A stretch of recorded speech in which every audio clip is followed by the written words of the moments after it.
दोस्तों, आज का सवाल आया है कि Motilal Oswal micro cap fund कब से शुरू होगा। तो आप स्क्रीन पर देख सकते हैं कि ये फंड जब लॉन्च हुआ था, Motilal Oswal Nifty micro cap 250 index fund 5 जुलाई 2023 को लॉन्च हुआ था।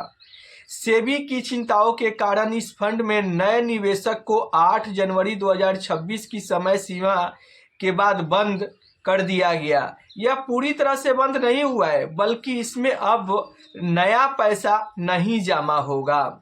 मान लीजिए कि कोई नया इन्वेस्टर इस फंड में इन्वेस्टमेंट करना चाहे, चाहे एसआईपी के जरिए या फिर लमसम के जरिए, तो वो इन्वेस्टर इस फंड में अब एसआईपी लमसम नहीं कर पाएंगे। तो जैसे कि आप स्क्रीन पर देख सकते हैं कि Motilal Oswal Nifty micro cap 250 index fund बंद नहीं हुआ है, बल्कि 8 जनवरी 2026 से इसमें नई रकम लमसम एसआईपी जमा करने पर रोक लगा दी गई है।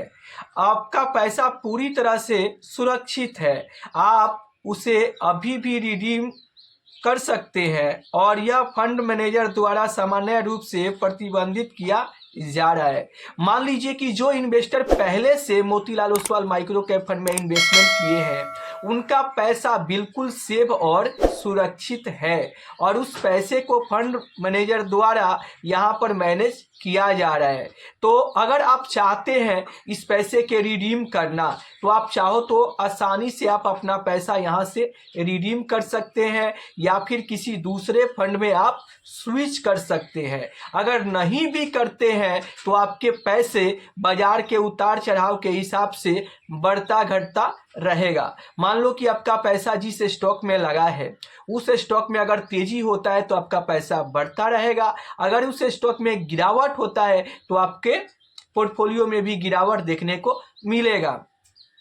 अब सवाल यहाँ पर यह आ रहा है कि माइक्रो कैप फंड कब से शुरू होगा। तो देखो, सेबी का कहना है कि यहाँ पर मैं फिर से large cap, mid cap, small cap, इन सारे म्यूचुअल फंड को फिर से कैटेगराइजेशन करूंगा। तो जिस समय से भी हर एक म्यूचुअल फंड के कैटेगराइजेशन अलग से करेगी, उसी समय पर से भी इस बारे में कोई ना कोई रिप्लाई देगी कि माइक्रो कैप फंड को भी अलग से कैटेगराइजेशन कर रही है या पूरी तरह से माइक्रो कैप फंड को वहां पे बैन लगा दे रही है।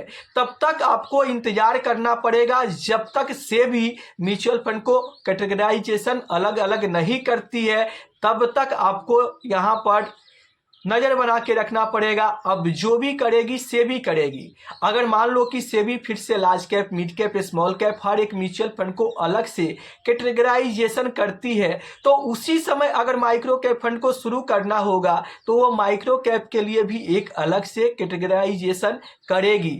और अगर नहीं करना होगा तो उसी समय ये न्यूज वो बता देगी इन्वेस्टर के सामने कि अब मैं यहां से माइक्रो कैप फंड को लॉन्च नहीं करूंगा। तो ये जानने के लिए आपको क्या करना पड़ेगा, आपको तब तक बने रहना पड़ेगा जब तक सेबी सारे म्यूचुअल फंड को फिर से दोबारा कैटेगराइजेशन नहीं करती है। अब इसका पूरी तरह से सेबी के हाथ में है कि यूएसए वो दोबारा फिर से शुरू करेगी या फिर नहीं करेगी। आप लोग अपनी राय कमेंट बॉक्स में जरूर बताना कि आपको क्या लगता है, सेबी फिर से माइक्रो कैप को लॉन्च करेगी या फिर माइक्रो कैप को यहां पर नहीं शुरू करेगी। अगर मैं अपना व्यू बताऊं तो देखो, वैसे तो small cap, mid cap, equity mutual fund से इन्वेस्टर पैसा निकाल निकाल के भाग रहे हैं और लगातार गिरावट हो रहा है। अगर मैं बाहरी निवेशक की बात करूं तो इंडियन मार्केट से पैसा निकाल कर भाग रहे हैं, और इंडियन निवेशक की बात करूं तो इक्विटी म्यूचुअल फंड से मोह भंग हुआ है, small cap fund, mid cap fund से पैसा निकाल कर भाग रहे हैं। तो ऐसे परिस्थिति को देखकर सेबी को भी लगता है कि छोटे कैप जैसे स्मॉल कैप, मिड कैप से इन्वेस्टर यहां पर गिरते हुए बाजार में काफी डर जा रहे हैं और अपना पैसा निकाल कर भाग रहे हैं। तो हो सके कि सेबी यहां पर माइक्रो कैप फंड को चालू करने के लिए उस पर सोचे और आने वाला समय बताएगा कि सेबी फिर से माइक्रो कैप फंड को चालू करती है या हमेशा के लिए बंद कर देती है। आपको क्या लगता है, आप अपनी राय कमेंट बॉक्स में जरूर बताना।